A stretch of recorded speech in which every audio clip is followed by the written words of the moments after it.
ઉનાના દેલવાડામાં આવેલી કસ્તુરબા ગાંધી બાલિકા વિદ્યાલય શાળામાં ભ્રષ્ટાચારનો મામલો સામે આવ્યો। જિલ્લા પ્રાથમિક શિક્ષણ અધિકારી લાજવાને બદલે ગાજતા જોવા મળ્યા। ગીર સોમનાથ જિલ્લા પ્રાથમિક શિક્ષણ અધિકારી અશ્વિન પટેલને સામાજિક કાર્યકરને ધમકીઓ મળી હતી। રસિક ચાવડાને માનહાનિના દાવાની ધમકી આપવામાં આવી। આ સાથે જ રસિક ચાવડાએ ભ્રષ્ટાચાર ઉજાગર કર્યો હતો। દેલવાડા, કેજીવીબી અને રામનગર પ્રાથમિક શાળામાં ભ્રષ્ટાચારનો દાવો કરવામાં આવ્યો છે।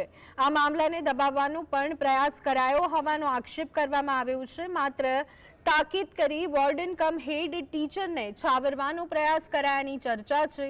તંબુ શાળા સ્પેશિયલ ટ્રેનિંગ પ્રોગ્રામમાં પણ ભ્રષ્ટાચારની આશંકા છે। આ મુદ્દે રસિક ચાવડાએ સીએમને પત્ર લખતા જિલ્લા પ્રાથમિક શિક્ષણ અધિકારી ગુસ્સે ભરાયા હતા।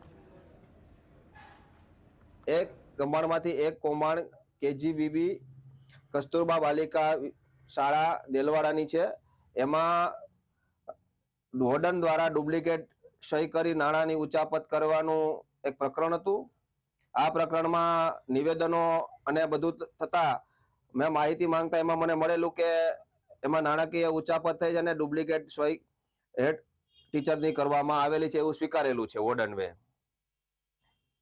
હવે આ બાબતે જિલ્લા શિક્ષણ અધિકારીએ માત્ર ને માત્ર આ પ્રકરણમાં તાકીદનું કરવાનું કહી અને આ પગભીનું હંકેલવામાં આવ્યું છે।